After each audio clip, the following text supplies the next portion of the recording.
রায়চৌধুরী বাড়িতে নতুন করে আগুন লাগাতে ঈশিতাকে জেল থেকে বের করে আনছে রুদ্র।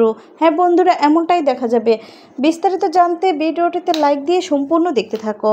গল্পের শুরুতেই দেখা যাবে বাবুকে রুদ্রর কাছে নেয়, সেখানে ফুলকিও থাকে। আর তারপরে দেখা যাবে এদিকে সেই ডক্টরটাও বলে দেয় এটা কোনোভাবেই সম্ভব না। লাবণ্যর মতো লাবণ্য সেন ওনার মতো হাইটের লোকটা এভাবে গুলি করতে পারে না। যদি উনি গুলি করতো তাহলে গুলিটা উপরের দিকে যেত, নয়তো সোজাসুজি যেত। আর যা শুনে অবাক হয়ে যায় সবাই। আর তারপরে দিকে রুদ্র খুব ভয় পেতে থাকে। ফুলকি তখন বলতে থাকে, জামাইবাবু আপনাকে একটু জল দিব? লাবুকে দিয়েও ট্রাই করায়, কিন্তু লাবুও এটা কিছুতেই করতে পারে না। আর তখনই সবার কাছে এটা পরিষ্কার হয়ে যায় যে এই খুনটা লাবণ্য করেনি। এদিকে দেখা যাবে দানু বলতে থাকে, আমাকে ডেমো দেওয়ার জন্য যারা যারা আমাদেরকে সাহায্য করেছে তাদের অসংখ্য ধন্যবাদ। আপনারা এখন নিজেদের জায়গায় গিয়ে বসতে পারেন। এই বললে ফুলকিরা নিজেদের জায়গায় বসে। আর তারপর ধানু জজ সাহেবের কাছে বলতে থাকে যে উনি ডক্টর যিনি কিনা নিজেই এই কেসটা নিয়ে তদন্ত করেছেন, রিপোর্টগুলো নিয়ে তিনি নিজেই বলছেন যে লাবণ্য সান্যালের মতো হাইটের লোকেরা এভাবে গুলিটা করতে পারে না। তাহলে লাবণ্য দেবী কি করে দোষী হয় মিলট? এদিকে রুদ্র খুব ভয় পেতে থাকে। এদিকে রুদ্রর পক্ষের উকিল বলছে, তাহলে আঙুলের ছাপের বিষয়টা কি হবে ইওর অনার? ধানু তখন বলছে, ইওর অনার, এই আঙুলের ছাপটা অনেক ক্ষেত্রেই একটা জিনিসের থেকে আরেকটা জিনিসের মধ্যে লাগিয়ে দেওয়া যায়। কোনটা কি করে হলো এটা প্রমাণ সাপেক্ষ, পুলিশ অফিসাররাই এটা তদন্ত করুক। কিন্তু খুনটা যে লাবণ্য দেবী করেনি সেটা কিন্তু প্রমাণিত। আমি পল্লব রায় চৌধুরী এবং লাবণ্য সেনের বেকসুর খালাসের অনুমতি চাইছি মিলট।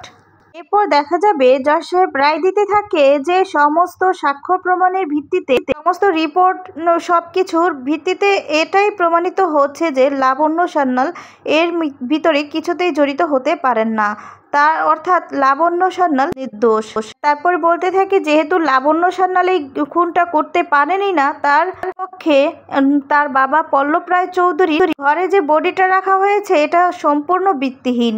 আদালত এটা পুলিশকে তদন্ত করার দায়িত্ব দিচ্ছে। কিভাবে বন্দুকের ভিতরে লাবণ্য সান্যালের ছাপ আর বডিটা কি করে পল্লব রায় চৌধুরী ঘরে গেল এটা তদন্ত করা তাদের দায়িত্ব। লাবণ্য সান্যাল এবং পল্লব রায় চৌধুরী তাদের উপর থেকে সমস্ত মিথ্যে অভিযোগ তোলা হলো। এটা শোনার পর সবাই খুশি হয়ে যায়। এরপর দেখা যাবে জজ সাহেব এই রায় দিয়ে সেখান থেকে চলে যায়। এদিকে দেখা যাবে রিকি রুদ্রকে বলছে, সবকিছু তো প্রমাণ দিলি, এটা কি করে সম্ভব হলো বলতো? এদিকে দেখা যাবে খুশিতে লাবণ্যকে ফুলকি জড়িয়ে ধরে। সবাই তখন খুব খুশি থাকে। এদিকে রুদ্র বলতে থাকে, এখানে আর কথা বাড়াস না, এরপর সন্দেহটা আমাদেরকে করবে, চল এখান থেকে। এই বলে চলে যেতে লাগলে ফুলকি তখন বলতে থাকে, স্যার এইবার তো আমাদের উপর থেকে অভিযোগটা গেছে, এবার আমরা নিশ্চিন্তে দাদার খুনির দাদার মৃত্যু তদন্তটা আমরা করতে পারবো। কেন যেন মনে হচ্ছে আসল রহস্যটা যেদিন সমাধান হবে সেদিন সবকিছু সমাধান হবে। কথা শুনে এদিকে রুদ্র একটু রেগে যায়। আর রুদ্রকে রাগানোর জন্যই ফুলকি এই সমস্ত কথা বলতে থাকে। ফুলকির দিকে রেগে বড় বড় চোখ করে তাকিয়ে থাকে। ফুলকি তখন বলতে থাকে, যতই রেগে তাকিয়ে থাকুন না কেন জামাইবাবু, আপনি আর আমাদের হাত থেকে বেশি দিন বাঁচবেন না। এই সত্যটাও আমি খুঁজে বের করব। একবার বর্দার মৃত্যুর রহস্যটা খুঁজে পাই না, তারপর দেখিয়ে দিব কত ধানে কত চাল। এরপর দেখা যাবে ওখান থেকে রুদ্র বাহিরে চলে যায়। আর এদিকে ফুলকিরাও বাহিরে চলে যায়।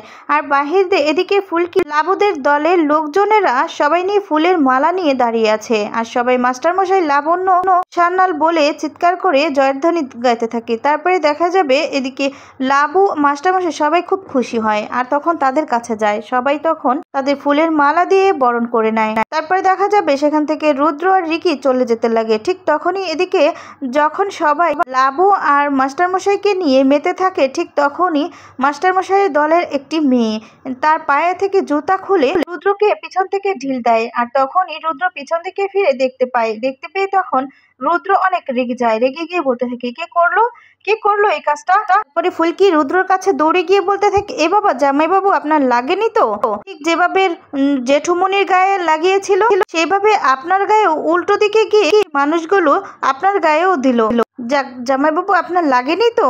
এই বলে রাগাতে থাকে। আর তখনই দেখা যায় বলতে থাকে, ফুলকি দাস তুমি মুখ সামলে কথা বলবে, যেমন এমনভাবে কথা বলছো যেন আমি মাস্টারমশাই অন্য লাবণ্য সান্যালকে আমি ফাঁসিয়েছি। আর তখনই রোহিত কাছে যায় আর তখন বলতে থাকে, না না সেটাই এখনো প্রমাণ করতে পারিনি, তবে প্রমাণ করে দিব, চিন্তা করিস না, প্রমাণ করে দিব।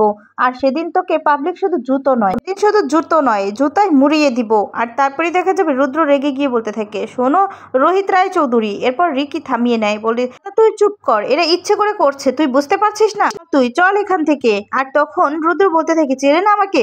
রুদ্রকে সেখান থেকে নিয়ে যায়। এদিকে মিডিয়া প্রেস সবাই দাঁড়িয়ে থাকে। আর তখনই দেখা যায় মাস্টার মশাই বলতে থাকে যে, শানু চল বাড়িতে চল, আমার আর ভালো লাগছে না।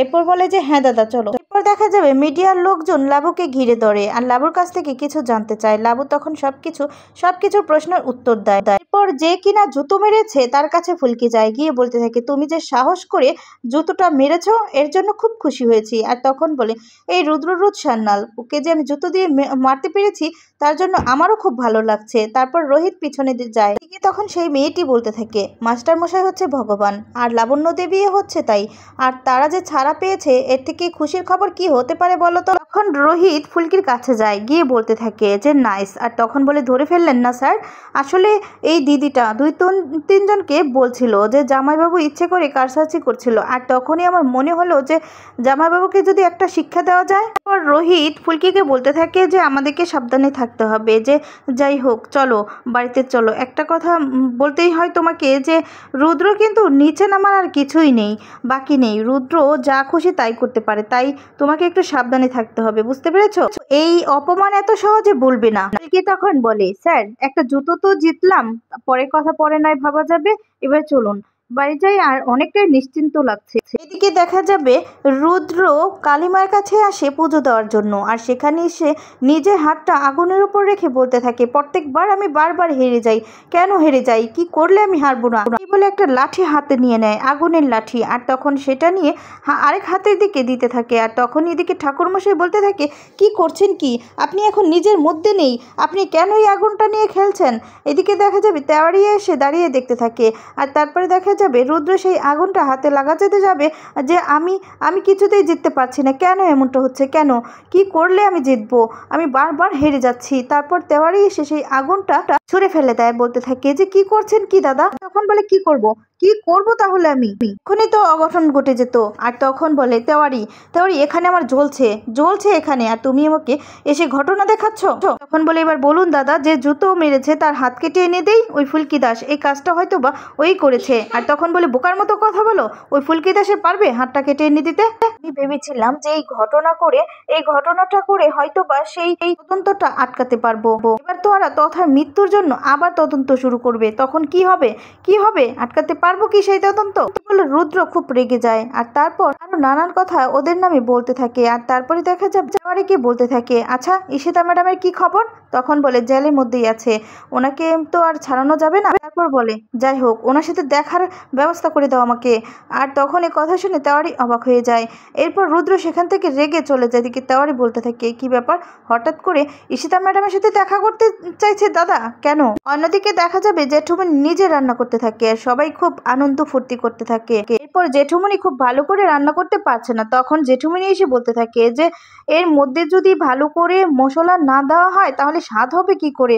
আর তখন কাবেরী বলতে থাকে যে আমাদের রান্নার জন্য হচ্ছে আমাদের বর্দি হচ্ছে ফার্স্ট। এরপর দেখা যাবে জেঠুমনির রান্না হয়ে যায়, সেখানে দাঁড়িয়ে থেকে সবাইকে বেড়ে দিতে থাকে হৈমন্তী।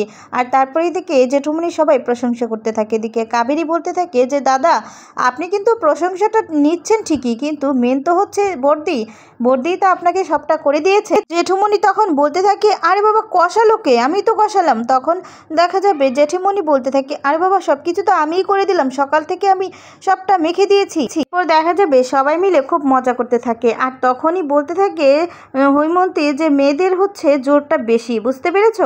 জোরটা দেখানোর জন্য তোমাদেরকে আর কত কিছু করে দেখাতে হবে বলো তো? আর তারপরে দেখা যাবে সবাই মিলে প্ল্যান করে নেয়, ছেলেরা আলাদা গাইবে আর মেয়েরা আলাদা গাইবে, কে জিতে সেটাই দেখার পালা। আর তারপর তাদের দলে হৈমন্তীও থাকে। বাহির থেকেও কিছু লোকজন আসে, তারপর সবাইকে মিলে বসে পড়ে গান গাইতে যে কারা জিতে। আর তখনই প্রথমত শানু গান দিয়ে শুরু করে দেয়। আর তারপর দেখা যাবে এদিকে লাবু শুরু করে দেয়। শেষ পর্যন্ত কে জিতে সেটাই হচ্ছে দেখার পালা। এদিকে পর্যন্ত ফুলকিরাই জিতে যায়। এদিকে সেটা জানতে পেরে রুদ্র খুব রেগে যায় আর রুদ্র বলতে থাকে, ওদের সুখের সংসারে আমি আগুন লাগানোর জন্য রেডি। এরপর আমি কি করি দেখো। ঈশিতাকে জেল থেকে ছাড়ানোর ব্যবস্থা করে, যাতে করে ওরা দুজনে মিলে আবার ক্ষতি করতে পারে। এর জন্য ঈশিতাকে ছাড়াবে জেল থেকে এবার রুদ্র। তো বন্ধুরা, তাহলে এবার আবার কেমন হবে? আবার কি তাহলে ঈশিতা রুদ্রের সাথে হাত মিলিয়ে ওদের ক্ষতি করবে? তোমাদের কি মনে হয়? কমেন্টস করে তোমাদের মতামত জানিয়ে দাও। ধন্যবাদ।